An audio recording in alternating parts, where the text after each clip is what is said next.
Let's welcome back to the show former NYPD detective. He's Dr. Oscar Odom. It's great to see you again, Doctor. Doctor, your reaction to this. A little over 4 out of 10 of Washington, D.C.'s murders have led to arrests. And, you know, criminologists say this could get worse because the murder rate is the highest since 1993. This is a story coming out of Fox Digital. What do you say to this story? Well, it's unbelievable when you look at it, especially when you have detectives that are able to work and solve crimes. But we have a problem or issue with the public now because of mistrust because of previous cases that have arisen. However, the fact is we know that the majority of police officers are good officers. They do the right thing. That small percentage winds up tainting officers, and there lies the problem. And we must extend the olive branch to build police-community relations again, because this is terrible. And the public are the ones that are suffering now with the crime rate rising exponentially now. And where's the White House on getting the DOJ to stop weak-on-crime prosecutors building a revolving door for criminals? Let's listen to these sound bites of what people are saying about what's going on in our nation's capital. Watch this. The interesting thing that we've seen over this year as our homicide rates have gone where they've gone is the community is actually not in that same place. The community is actually asking, where are our police officers? The homicide rise in so many places was so abrupt, and it began just about a day or two after George Floyd was killed. Departments simply aren't able to adapt as rapidly as the homicides are going up. And then if you add in the pandemic and depletion in police ranks, that makes solution even more difficult. Across the country generally, but especially in communities that are hardest hit by high homicide rates, there is this hopelessness that there's really nothing that can be done, and that it is this chronic problem that is beyond sort of solving.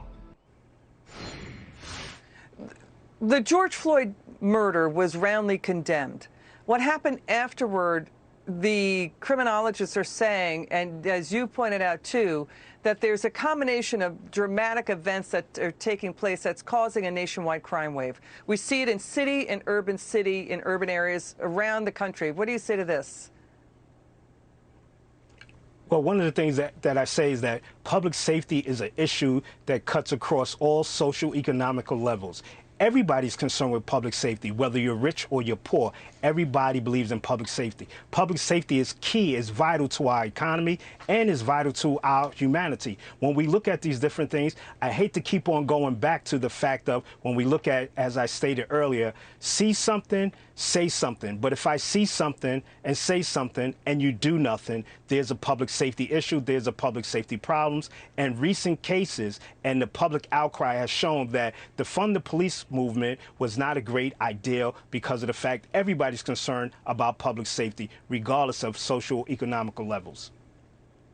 And Doctor, immigrant communities, minority communities are really hammered by rising crime. We have Asian New Yorkers disgusted by the surge in violence. A homeless man pushed an Asian American woman in front of a subway train in Times Square to her death. The New York City mayor is downplaying it, saying there's a perception of fear on the subways, that subway crime is actually less than 2%. Is that the messaging to put out when you see that, you know, it's just about data points and not human beings being thrown or pushed in front of subway cars? Right. Well, the thing is, I think more could be added to the message. And the reason why I said it is because he's been in office a little over 2 weeks. He's making up for the previous administration, which had a lot of issues to deal with as far as combating crime. But Doctor, I need to interrupt. But Doctor, his DA, Alvin Bragg, is downgrading felony charges to misdemeanors for burglaries, armed robbery, drug cases, and robbery by force. You know what I mean, Doctor? So that's going on in New York City. Your final word. Oh, and that's an issue because even the New York City Police Commissioner raised the issue and sent out a memo in the New York City Police Department that raised concerns about the fact that if I'm going to arrest you for armed robbery and then you're going to say because I didn't shoot anyone that you're going to downgrade the charges, that's an issue in public safety for everybody. And the thing is that is a concern.